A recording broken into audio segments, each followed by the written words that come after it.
नमस्कार प्रिय मित्रों, आप सभी का बहुत बहुत स्वागत है। मित्रों, आज बात करेंगे कि तीन मुखी रुद्राक्ष हमें क्यों पहनना चाहिए, किसे पहनना चाहिए, कब पहनना चाहिए और कैसे पहनना चाहिए। हमने पिछली चर्चा में बताया कि एक मुखी व दो मुखी रुद्राक्ष किसे, कब और कैसे पहनना चाहिए। अगर आप जानना चाहते हैं तो लिंक डिस्क्रिप्शन में रहेगा, आप जा करके वहाँ देख सकते हैं। तो वर्तमान जो चर्चा का विषय है वो है तीन मुखी रुद्राक्ष किसे पहनना चाहिए और क्यों पहनना चाहिए, उसको पहनने से क्या फल मिलता है, कौन सी मनोकामनाएं पूरी होती हैं, कौन सी आकांक्षाएं पूरी होती हैं। तो इस संदर्भ में सबसे पहले हम आपको ये बता दें कि जितनी भी जानकारी हम आपको देते हैं वो पूर्ण रूप से प्रामाणिक होती है, शास्त्रों में लिखी होती हैं और इसीलिए ही हम आपको श्लोकों के सहित बताने का प्रयास करते हैं। इसके साथ में आपको हम वह मंत्र भी बताएंगे जो तीन मुखी रुद्राक्ष पहनने के लिए शिव पुराण में लिखा हुआ है। तो चलिए शुरू करते हैं। सबसे पहले तीन मुखी रुद्राक्ष के स्वरूप को जानने के लिए आपको उसके श्लोक को श्रवण करना चाहिए कि उसका स्वरूप कैसा है। तो पावकः रूपी त्रिमुखः स्त्रिघ्नः दोषं संहारयति ज्ञानदो धनदश्चैव सौहार्दः सन्ततिदायकः रक्तचापं च षडत्वं त्रिधाहिनः ज्वरविनाशकः मेधा प्रेक्षति नित्यं साहसं धैर्यं बलं तथा गुरु सौम्ययोर्दोषं हन्यात धारणेन वै। अर्थात जो तीन मुखी रुद्राक्ष है वो साक्षात अग्नि का स्वरूप माना गया है और इसीलिए कहते हैं जिसके अंदर अग्नि का जो गुण है वो कम हो उसको तीन मुखी रुद्राक्ष पहनना चाहिए। आत्मबल की कमी हो, साहस की कमी हो, उसको तीन मुखी रुद्राक्ष पहनना चाहिए। जो बहुत ज़्यादा गंभीर हो, चंचलता शून्य हो गई हो, उसको तीन मुखी रुद्राक्ष पहनना चाहिए। जिसको ज़्यादा शीत लगती हो उसको भी तीन मुखी रुद्राक्ष पहनना चाहिए। जिसके अंदर पित्त बिगड़ गया हो, पित्त की अधिकता हो गई हो अथवा कफ बढ़ गया हो, उसको भी तीन मुखी रुद्राक्ष पहनना चाहिए। चाहे शीत से संबंधित परेशानी हो और चाहे पित्त से संबंधित परेशानी हो, आपको तीन मुखी रुद्राक्ष पहनना आपके लिए रामबाण सिद्ध हो सकता है। इसके साथ में अब जो श्लोक का अर्थ है वो सीधे आपको एक एक करके समझा देते हैं।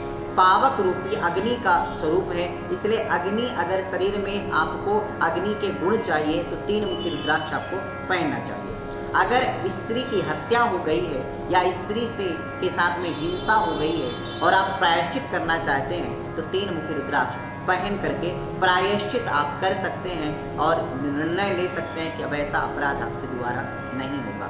इसके साथ ज्ञान दो, अगर आप किसी प्रकार के ज्ञान की अभिलाषा रखते हैं तो तीन मुखी रुद्राक्ष आपको पहनना चाहिए।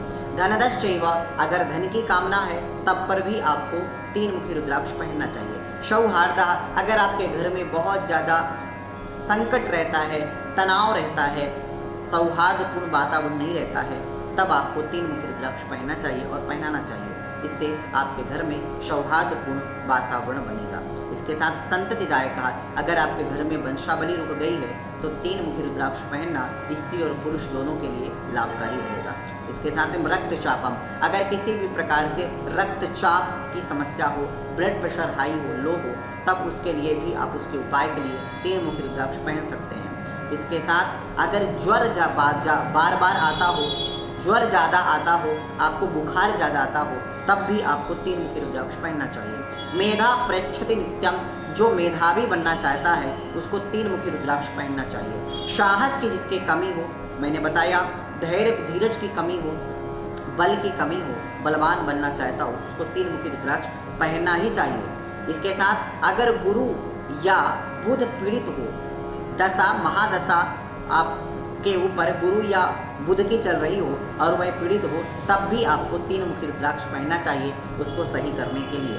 अगर आपके अंदर त्रिताप या त्रिदोष लगा है, सत्व रज तम में अगर आपका बैलेंस बिगड़ रहा है, आप तामसी प्रवृत्ति के हो रहे हैं, तब भी आपको पहनना चाहिए। कफ वात पित्त के लिए भी पहनना चाहिए, त्रिताप के लिए भी पहनना चाहिए तथा बल पराक्रम पौरुष के लिए भी तीन मुखी रुद्राक्ष आपको पहनना चाहिए। इसके साथ में अगर आपकी कुंडली में मार्केस चल रहा हो तब भी आपको 3 मुखी रुद्राक्ष पहनना चाहिए।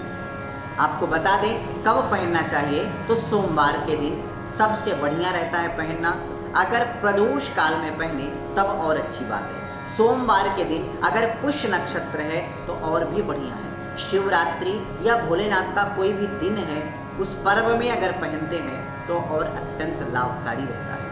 अब बताते हैं आपको कैसे आपको पहनना चाहिए, अर्थात नियम क्या है। तो सबसे पहले 3 मुखी रुद्राक्ष को आपको एक चौकी में रख लेना चाहिए। आप भोलेनाथ का स्वरूप मान करके आपको रक्त चंदन और रक्त पुष्प से, माने लाल पुष्प और लाल चंदन से आपको उसका विशेष पूजन करना चाहिए, लगाना चाहिए। आपको स्नान कराना चाहिए। स्नान आप पंचामृत से करा सकते हैं, इसके साथ गंगा जल से भी करा सकते हैं। स्नान कराने के बाद आपको बढ़िया पंचोपचार से अगर संभव हो तो पूजन करना चाहिए, भोग लगाना चाहिए और इसके बाद में आपको 11 बार हवन करना चाहिए। और वो जो मंत्र हमने बताया था वो मंत्र है ओम क्लीम नमः।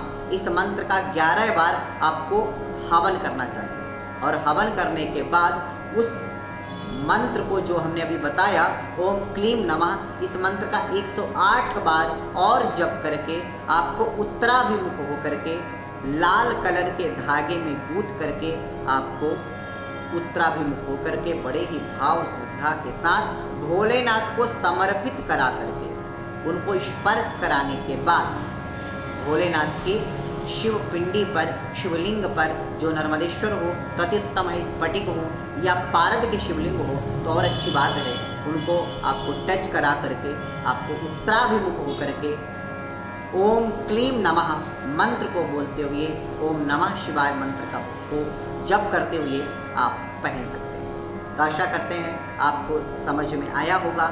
तो अभी के लिए बस इतना ही। आगे फिर उपस्थित होंगे आपके सामने एक नई जानकारी के साथ। तब तक के लिए नमस्कार।